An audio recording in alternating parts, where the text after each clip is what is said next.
Everyone, আসসালামু আলাইকুম। আশা করছি সবাই ভালো আছেন। আজকে আমি আপনাদের সাথে শেয়ার করব আমার ভাগিনা মোহাম্মদের আকিকার ব্লগ। মোহাম্মদের আকিকার আগে আগে আমি এত বেশি সিক হয়ে যে আমার এত বেশি ঠান্ডা কাশি জ্বর হয় যে সারাদিন হাতে একটু মেহেদি পরবো ওইটাও ইচ্ছা করিনি। পরে হচ্ছে যে আমি রাত 2টা মেহেদি পরেছি, সেটা আপনাদেরকে টাইমটা দেখাচ্ছিলাম ঘড়িতে।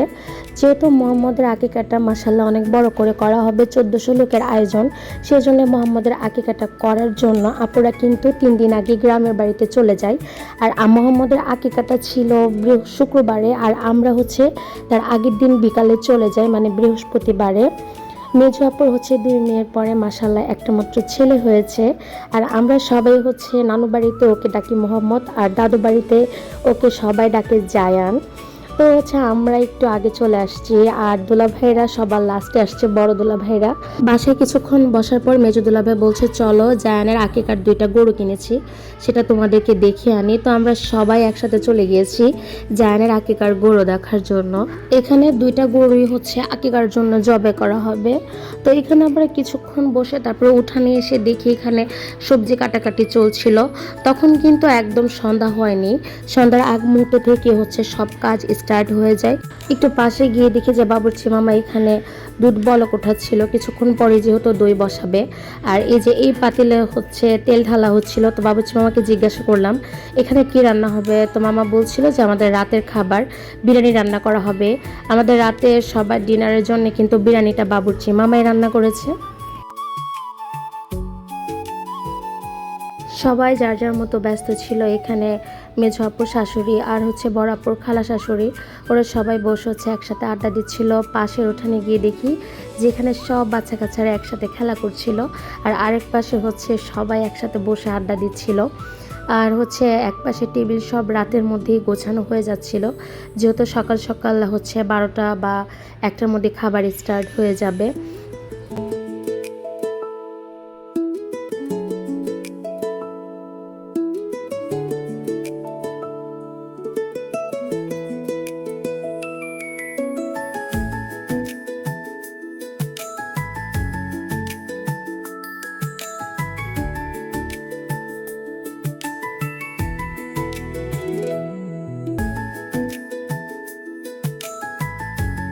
পাশের উঠান থেকে এসে দেখি যে এখানে আমার হাজব্যান্ড আমাকে খোঁজাখুঁজি করছিল। তো বলছে চলো এখন গরু জবাই হবে, সবাই একসাথে দেখতে যাই। তো আমরা সবাই এখানে আসছি, এখন হচ্ছে গরু জবাই হবে। আর গরু জবাই কিন্তু একদম রাত 10টার মধ্যে হয়ে গিয়েছে, যেহেতু প্রথম গরুটা বানানো শেষ হলে তারপর দ্বিতীয় গরুটা বানাবে।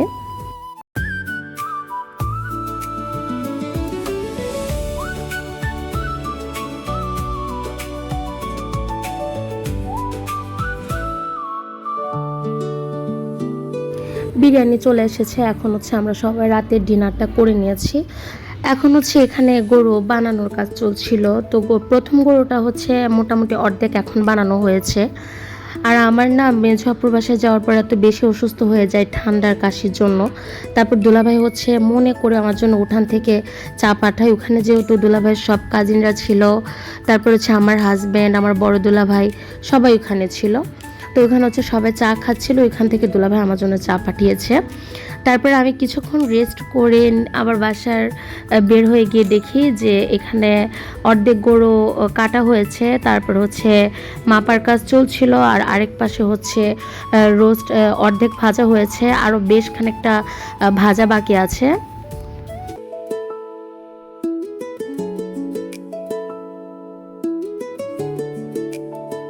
এখন যে ভিডিও ক্লিপটা নিচ্ছি এটা হচ্ছে অনেক রাত হয়ে যায়, তখন 3:30টার মতো বাজে। আর পাশে গিয়ে দেখতে পাচ্ছিলাম এখানে 7 পাতিল হচ্ছে রোস্ট ভাজা হয়েছে, আরও হচ্ছে 2 পাতিল ভাজা হচ্ছে।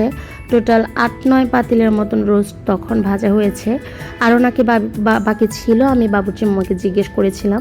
আর এখানে হচ্ছে এক গরু কাটার পর হচ্ছে মাংস ভাগ করে নিয়েছে, আরও একটা গরু কাটাকাটি চলছিল। তো আমি হচ্ছে আমি আর আমার হাজব্যান্ড হচ্ছে আমরা 4টা পর্যন্ত বসেছিলাম। পরে অনেক বেশি ঘুম পাচ্ছিল, পরে দুলাভাই বললো যে তোমরা চলে যাও এখন ঘুমাতে। আর বসে থেকে কি করবে। তারপর হচ্ছে আমরা চলে যাই আপুর চাচাতো জায়ের বাসায় ঘুমানোর জন্য। আর সকালে ঘুম থেকে উঠে এখন হচ্ছে যে আপুর বাসায় যাচ্ছিলাম, তখন দেখি যে এখানে রোমান ভাই বসে বসে মাছ ধরছে।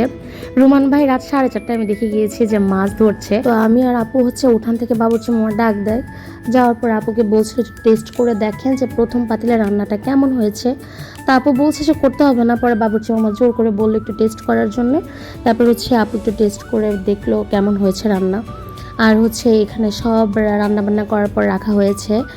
আমি ভোরবেলায় চলে যাওয়ার পর তারপর নাকি 7 চুলায় একই সাথে রান্না করা হয়েছে, যেন রান্না সকালের মধ্যে শেষ হতে পারে।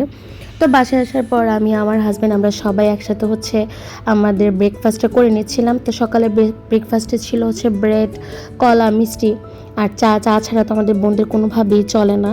এই যে 3 আপু হচ্ছে আমার ছোট মামার সাথে কথা বলছিল। হঠাৎ করে আমরা শুনতে পাই যে আমার মামা খুব অসুস্থ হয়ে গেছে আর নানু বাড়ির কেউ হচ্ছে প্রোগ্রামে আসতে পারবে না। এটা শুনে খুব বেশি মন খারাপ হয়েছে। আমরা ভেবেছিলাম নানু বাড়ির সবাই আসবে। এখন অবশ্যই আমার মামা আলহামদুলিল্লাহ ভালো আছে। যখন জায়ানের প্রোগ্রাম ছিল তখন খুব অসুস্থ ছিল। তো আমার হাজবেন্ডকে গিয়ে দেখতে পাচ্ছিলাম সে মাছ ধরছে। আমি বলছি যে তুমি এখানে মাছ ধরতে পারবে না, শুধু শুধু সময় ওয়েস্ট করে কোনো লাভ নেই, চলো এখন হচ্ছে আমরা ফ্রেশ হয়ে রেডি হয়ে যাই। এই যে রোমান ভাই হচ্ছে উন্নাতে করে পেঁচিয়ে বড় একটা মাছ নিয়ে চলে যাচ্ছে বাসায়। সারা রাত সজাগ থাকার পর রোমান ভাই বড় একটা মাছ ধরতে পেরেছে। তো আমি ফ্রেশ হয়ে গিয়ে দেখি যে এখানে হুজুররা এসেছে ঠিক 12টার দিকেই। এখন হচ্ছে মোনাজাত করা হবে, যেহেতু শুক্রবার সেজন্য প্রথম বেজের খাবার শেষ হওয়ার পর তারপর আস্তে আস্তে সব খাবার স্টার্ট করে দিবে। এই ফাঁকে হচ্ছে আমার শ্বশুর বাড়ি সবাই চলে আসছিল। তো ওদেরকে হচ্ছে আমি বাসায় বসিয়ে তারপর এখন আমি চলে আসছি ফটোশ্যুট করার জন্য। এই যে আমি, আমার হাজব্যান্ড, আমাদের ফুল ফ্যামিলি এখন হচ্ছে আমরা সবাই জায়ানকে নিয়ে একটু একটু করে ফটোশ্যুট করছিলাম। আর এই ভিডিওটা ফুলটা আমি অবশ্যই আমার পেজে আপলোড দিব।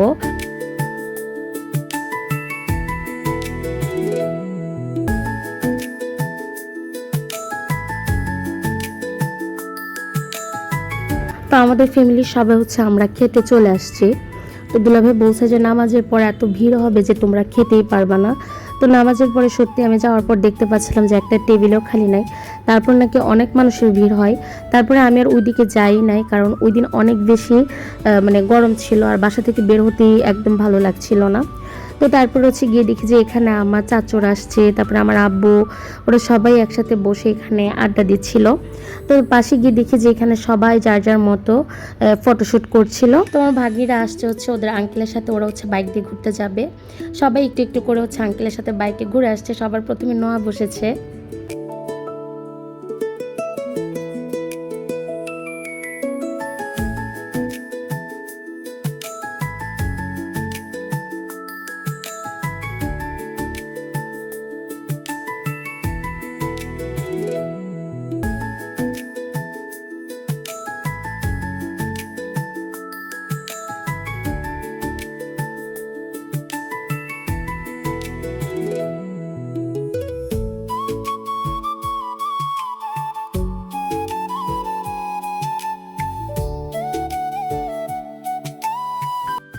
এখানে হচ্ছে আমরা সবাই ভিডিও করেছি, আপুর ফ্যামিলি, আমাদের ফ্যামিলি সবাই একসাথে। তো হচ্ছে বাসায় এসে দেখি যে আপুর অনেক খাবার বেঁচে গিয়েছে। তো আমি এখানে অল্প কয়েকটা ভিডিও করেছি। তারপরে এই যে আমার ভাগ্নিরা চলে যাচ্ছিল শশীদের বাসায় হচ্ছে ফ্রেশ হওয়ার জন্য, আর আমি এখানে বসে কামরাঙ্গা খাচ্ছিলাম, যেহেতু আমার অনেক ঠান্ডা কাশি ছিল, আমার কিছুই ভালো লাগছিল না। তারপরে সেগুলা খেয়ে আমিও চলে যাই ফ্রেশ হওয়ার জন্য। গিয়ে দেখি যে ভাবি আমাদের জন্য এখানে চানাচুর মাখা করেছে। তো আমার হাজব্যান্ড হচ্ছে এগুলা খাচ্ছিল। আর পাশের রুমে গিয়ে দেখি যে বাচ্চারা সবাই একসাথে বসে আড্ডা দিচ্ছিল।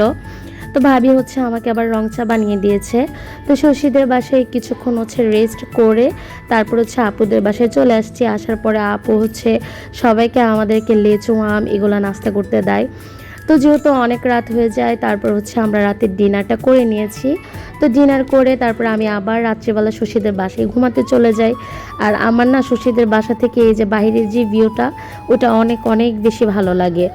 তো ভাবি আমাদেরকে চা বিস্কিট এগুলো খেতে দেয়। তো ভাবির বাসা থেকে বিদায় নিয়ে চলে গিয়েছি, যেহেতু আজকে সকাল সকালে হচ্ছে আমরা আবার ব্রাহ্মণবাড়িয়াতে চলে যাব। আগে মেজো আপুর সাথে আপু শ্বশুর বাড়িতে অনেক বেড়ানো হতো। এখন আপুই যেহেতু ব্রাহ্মণবাড়িয়াতে থাকে, আপু বছরে 1-2 বার গ্রামের বাড়িতে বেড়াতে যায়।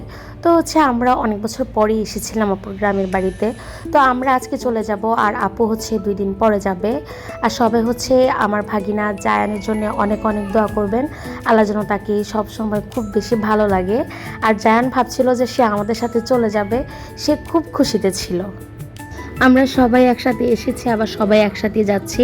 আর তানজিনা আপুর মেয়ে এত বেশি কান্নাকাটি করেছে, তানজিনা আপু আমাদেরকে রেখেই গত রাতে চলে গিয়েছে। তো আশা করি আমার আজকের এই ব্লগটি আপনাদের কাছে ভালো লেগেছে। আমার এই ব্লগটি ভালো লেগে থাকলে অবশ্যই আমার পেজের পাশে থাকবেন। আল্লাহ হাফিজ।